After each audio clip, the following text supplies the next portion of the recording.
दादू के शहर फुलजी में लाइब्रेरी के क्याम के लिए मखदूम बिलावल वेलफेयर एसोसिएशन की जानब से फुलजी से दादू प्रेस क्लब तक रैली निकाली गई।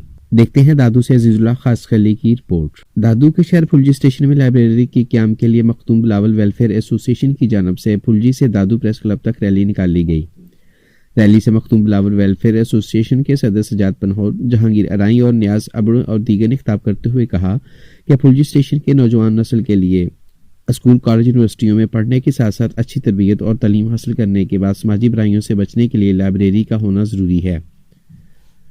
हम हुकूमत वक्त से मुतालबा करते हैं कि ज़िला दादू की बड़ी आबादी वाले शहर फुलजी स्टेशन में नौजवानों के लिए लाइब्रेरी दी जाए ताकि नौजवानों में मस्बत सरगर्मियाँ और अच्छा माहौल मिले।